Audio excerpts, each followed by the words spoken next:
अग्निवीर योजना के विरुद्ध आज कांग्रेसियों ने मिलकर किया सत्याग्रह एसडीएम ऑफिस के बाहर।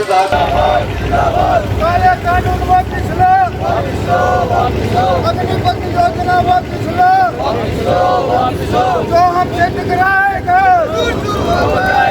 जो हमसे टकराएगा,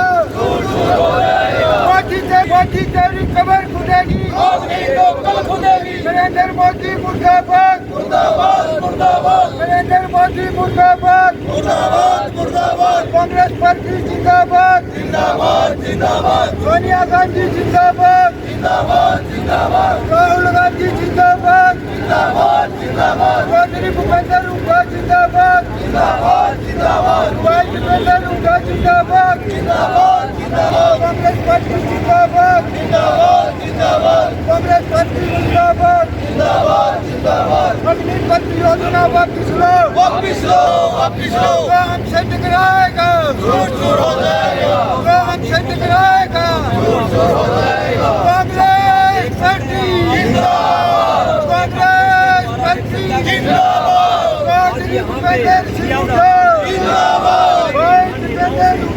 ये मामला जो है मोदी सरकार इतने घमंड में है, वो ऐसे कानून ला रही है, बार बार इस देश को मिट्टी में मिला दिया। नोटबंदी का कानून लाए, देश में हाहाकार मचा। जीएसटी का कानून लाए, उसमें लोगों को तकलीफ हुई। इसके बाद किसानों के 3 काले कानून लाए, उसमें तकलीफ हुई। हज़ारों किसानों ने जो है अपनी बलि दी, उस आहुति दी उसमें आंदोलन में। आखिर वो वापस लेने पड़े सरकार को। अब एक ऐसी ही स्कीम युवाओं के भविष्य को बर्बाद करने के लिए और सेना को कमज़ोर करने के लिए, ठेके पर सैनिक भर्ती करने के लिए अग्निपथ नाम की जो है स्कीम लाए हैं, जो युवाओं के भविष्य को ख़राब कर देगी और इससे अराजकता फैलेगी और युवाओं का भविष्य ख़राब होगा और देश की सेना इतनी कमज़ोर हो जाएगी कि देश में किसी में जज्बा, लड़ाई करने का जज्बा नहीं रहेगा। और फौजी की जो अपनी हैसियत है, वो फौजी की हैसियत नहीं, वो एक्स सर्विसमैन नहीं कहलाएंगे। उनको कोई लाभ नहीं मिलेगा इस सेवा का, 4 साल की सेवा का। सिर्फ डीसी रेट की तनख्वाह मिलेगी, ठेके की तनख्वाह मिलेगी। तो इस प्रकार की जो भर्ती है उसका हम विरोध करते हैं, कांग्रेस पार्टी विरोध करती है। सोनिया जी के, राहुल जी के, भूपेंद्र हुड्डा जी के, इनके आदेश पर सारे देश में और इस प्रदेश में जो है सत्याग्रह किया जा रहा है और ये सत्याग्रह शांतिपूर्ण सत्याग्रह है। हम इसका विरोध करने के लिए आज यहाँ पर गोहाना समय क्या रखा गया और बड़ौदा हल्के के सारे साथी बैठे हैं। समय 10 बजे से 1 बजे तक का है। और इसमें आज देश को बॉर्डर्स पर मजबूती की ज़रूरत है, लेकिन दुर्भाग्य इस बात का है आज इस देश की ज़मीन पर चाइना का, नेपाल का कब्ज़ा है। अरुणाचल प्रदेश में चाइना ने कई गांव बसा लिए, गांव के गांव बसा लिए। एक शब्द मोदी जी के मुंह से नहीं निकल रहा। किन्नौर हिमाचल डिस्ट्रिक्ट में चाइना ने 20 किलोमीटर तक अंदर आ चुके हैं। लद्दाख में पेंगोंग झील पर वहाँ नए पुल बना दिए, वहाँ पर कब्ज़े को नहीं छुटवा सकी। और ये जो है नेपाल ने भी बिहार के वाल्मीकि नगर में उस पर कब्ज़ा किया हुआ है। लेकिन इसके बारे में राहुल गांधी बार बार प्रधानमंत्री से सवाल पूछते रहते हैं। अगर आप चाइना के बारे में बयान दो, आज तक कोई बयान चाइना के बारे में प्रधानमंत्री ने नहीं दिया, उसका कितनी ज़मीन पर कब्ज़ा है। अब ये जब छुड़वाने की बात तो दूर रही, अब सेना को निरंतर कमज़ोर, वन रैंक वन पेंशन की बात करने वाले नो रैंक और नो पेंशन पर आ गए। अब वहाँ भर्ती में कोई रैंक नहीं होगा, ना कोई पेंशन होगी, ना कोई मेडिकल सुविधा होगी, ना एक्स सर्विसमैन का तमगा होगा। और एक बड़े दुर्भाग्य की बात है, ये लोग कहते हैं कि हम हैं, उसमें 4 साल की नौकरी करने के बाद जो है हम जो है एक्स सर्विसमैन की जगह इनको खट्टर साहब ने कहा हम इनको नौकरी देंगे 100%। मैं खट्टर साहब से पूछता हूँ, अब भी एक्स सर्विसमैन की नौकरी का प्रोविज़न है? अब तक कितने एक्स सर्विसमैन को हरियाणा सरकार ने नौकरी दी है? इसका कोई डाटा उनके पास है?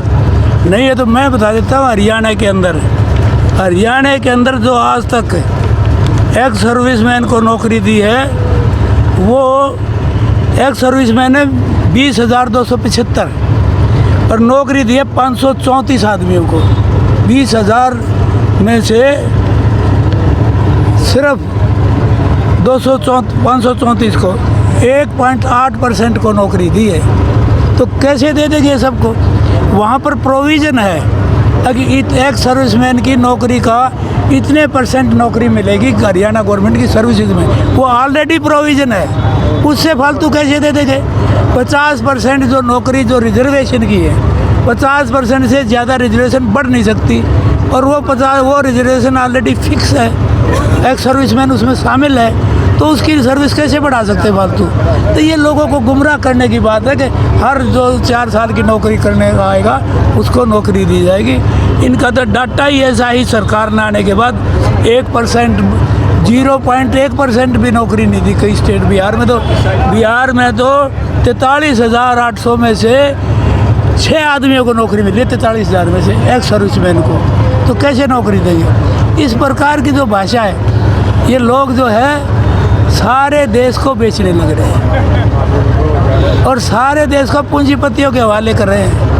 आपको बताऊं, ये सब जितनी कहानी चल रही ना, ये सिर्फ रिटायरमेंट के बाद ये कहते हैं, विजय वर्गीस कहता है कि हमारे बीजेपी के दफ्तरों के चौकीदार आ करा करेंगे, ये उसमें चपरासी लगेंगे, चौकीदार लगेंगे बीजेपी के दफ्तरों में।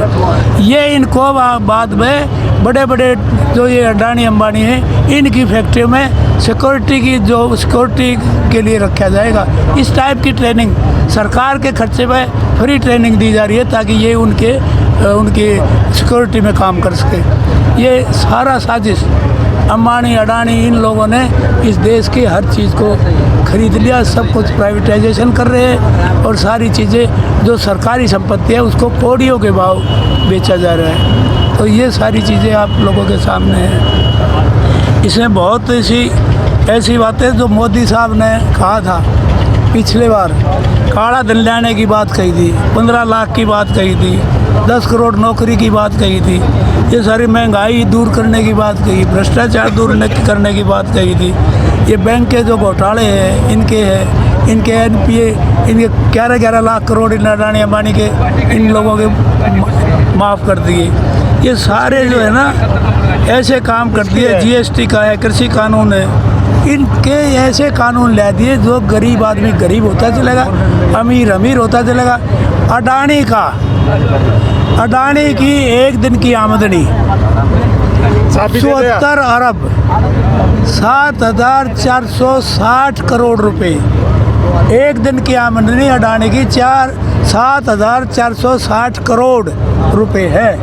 आम आदमी कहाँ है, कहाँ खड़ा है? आम आदमी पिस गया। आम आदमी ने खाने के लिए रोटी नहीं, लेकिन उनकी एक दिन की आमदनी कई 100 गुना बढ़ गई जो पिछली आमदनी थी। पहले 2014 में इसकी 10 करोड़ की आमदनी थी, 10 करोड़ की इनकम थी, आज वो 110 होगी, 10 गुना बढ़ गई। तो ये इतने बीजेपी राज में 10 गुना बढ़ गई। एशिया का सबसे अमीर आदमी अडानी हो गया। तो ये कैसे? कोयला भी उसके अंडर, बिजली भी उसके अंडर, सारे सिस्टम उसके अंडर कर दिया है। तो ये एक तरफा मतलब ये अडानी अंबानी की सरकार है, ये आम आदमी की सरकार नहीं। गरीब आदमी को तो हिंदू धर्म, जाति पाति, हिंदू मुस्लिम, इसके जाति पाति के नाम से लड़ाकर अपना उल्लू सीधा कर रहे हैं और देश को जो है बेचने की तैयारी में है। इन्होंने जो बेचने का काम किया है वो मैं आपको बताता हूँ। इन्होंने LIC को बेच दिया जो सबसे प्रॉफिट मेकिंग कंपनी थी। इन्होंने इंडियन ऑयल को बेच दिया, इन्होंने भारत पेट्रोलियम को बेच दिया, एयरपोर्ट बेच दिए, इन्होंने जो है ONGC बेच दिया, इन्होंने रेलवे को बेच दिया, रोड्स बेच दिए, भेल बेच दी, एयर इंडिया बेच दिया, इन्होंने BSNL बेच दिया, मिलिट्री की लैंड। अब नया काम जो है मिलिट्री की जो बकाया लैंड लगभग 17 लाख 16 लाख एकड़ ज़मीन है जो छावनियों से बाहर अलग कैटेगरी की है, उसका सर्वे करा रहे, इमीडिएट सर्वे प्रायोरिटी है। 1 साल के अंदर वो मिलिट्री की ज़मीनें भी बेच देंगे। इन्हें ऑर्डिनेंस डिपो बेच दिए हैं, इन्होंने जो है कोल माइंस को हवाले कर दिया मोदी के, बिजली को, मतलब सब चीज़ें प्राइवेटाइज करके कुछ लोगों के हित में भेज दिया। आम आदमी के लिए आने वाले समय में बड़ा महंगाई का वक्त है। विधायक जी, सत्याग्रह किया जा रहा है, किस समय से किस समय तक रखा जाएगा? देखिए, जो आज का सत्याग्रह है वो अग्निपथ और अग्निवीर के खिलाफ है, और यह सत्याग्रह आज 10 से 1 बजे तक का है।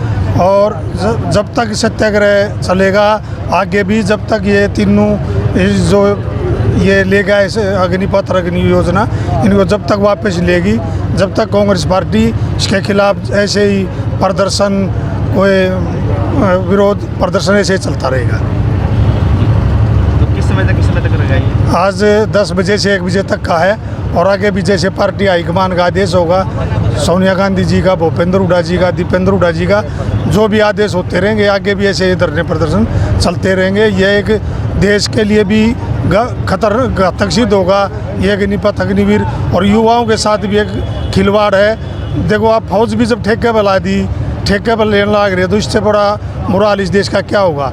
इस देश के चारों तरफ देश के बड़े बड़े दुश्मन बैठे हैं, चाहे आप चाइना की बात करो, चाहे आप पाकिस्तान की बात करो, और एक छोटा देश हो भी कब्जा करने लग लिया ज़मीन पर। इससे दुर्भाग्य क्या होगा देश का। और हमारे जो सेंट्रल गवर्नमेंट की सरकार है, इन्होंने जो पहले एक बात की थी 1 रैंक 1 पेंशन की बात करी, आज ना पेंशन छोड़ी, ना रैंक छोड़ा, ना नौकरी छोड़ी। हम इसके विरोध में प्रदर्शन करने जा रहे हैं।